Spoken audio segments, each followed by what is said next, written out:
You ever made one tiny mistake and lost everything? I dropped my iPhone just once in front of the CEO. The room stilled. My boss's face changed. 30 seconds later, I was fired. Everyone gasped.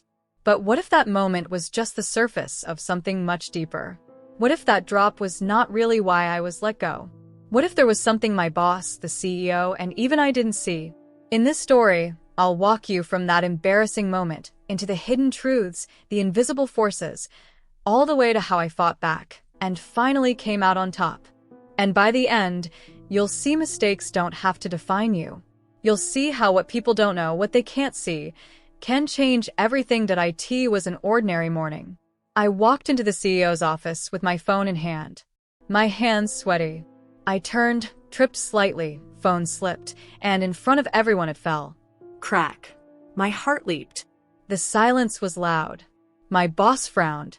The CEO stared for a second that felt like forever.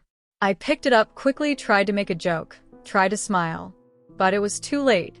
I knew I messed up. Basic error. Embarrassing. Human. But I didn't know then that a lot more was happening behind the scenes. The phone drop was visible. What wasn't visible was what people were thinking, what power structures I had stepped into without realizing, and what expectations I had no idea existed. After the drop, things changed fast. My boss called me into his office. He said I had shown disrespect, that I wasn't professional. He said I embarrassed the CEO. I tried to explain. It was an accident. I'm always careful. I didn't mean it. But it didn't matter. He said trust was lost, that maybe I didn't belong in such critical meetings. I left the meeting stunned, my heart pounding. I delivered work, I had respect from coworkers, but in those few minutes after that phone drop, I felt everything shift. I was already being judged against invisible standards, already being measured by a code I didn't realize existed. That's when I started asking, is this really about my phone or something else? What my boss didn't know was what I did outside those meetings. What he didn't see, how much prep I did, how I stayed late, how I solved problems no one saw. What he didn't understand, my potential, my hopes, my learnings. I realized his view was narrow. He saw one mistake, evaluated me by that moment. He judged me not by my full story. That's true in many workplaces. People see behavior, not context. They see error, not growth. So I started gathering the unseen. I made a list, my wins, my contributions, my sacrifice, my relationships. I documented things I assumed they already knew, but apparently didn't. Because when the visible fails, the invisible must speak. I learned a big lesson. A mistake is not your identity. Just because you fell doesn't mean you are a failure. But it's easy to believe you are defined by the worst moment. That mindset cost me confidence at first. I thought maybe I was always going to be unsafe. Maybe one small slip would end everything. But then I decided, I won't let one moment erase years of effort. Instead, every mistake would teach me something. Every embarrassing second would reveal something about what I really value. I started seeing rejection, judgment, or firing as feedback, not final verdicts. That shift changed my story, that I began to collect proof. I saved emails of praise.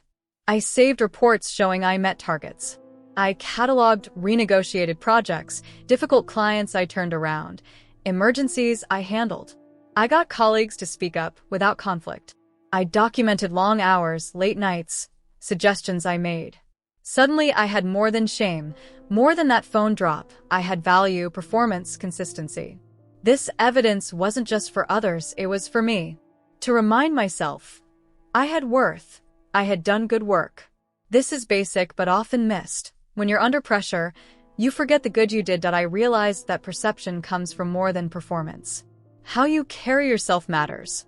How you speak in meetings. How you show up when things are calm and when things are hard. How you treat others. Reputation matters more than many realize. So I worked on my voice, my tone. I practiced calm under pressure. I learned how to tell stories. Not just I fixed this problem, but here's how I worked with the team, stayed aligned with values, minimized loss. I learned to speak up when needed, to be visible without being arrogant. I built relationships, both with peers and with leadership, so that if something bad happened, there would be people who knew the full me, not just the moment they saw me drop the phone. Then came the tougher work. I scheduled a meeting with my boss. I asked, "What exactly worried you when I dropped the phone?" I listened. I asked questions. Was it disrespect? Was it etiquette? Was it my readiness? I showed my collected evidence, not in defense, but in clarity. I said, "Here's what I've done. Here's what I value. If there are expectations I'm missing, I want to understand them." That conversation shifted things. For the first time, I saw the hidden criteria, what my boss valued in behavior, in presence, in leadership. I also discovered blind spots, some unwritten rules he expected, some standards others followed silently. Once I knew those, I could adjust my behavior, not to please, but to align with fairness.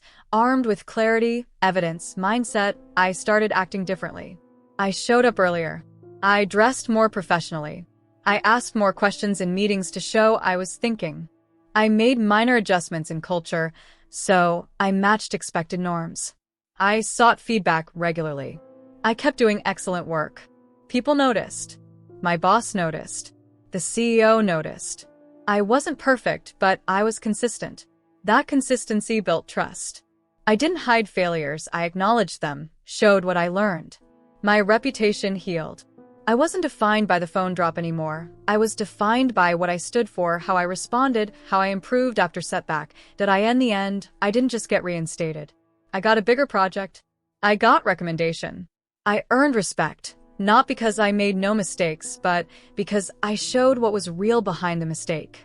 I showed that character, resilience, growth, value matter more than one moment. What it teaches is, never let a visible error become the full story.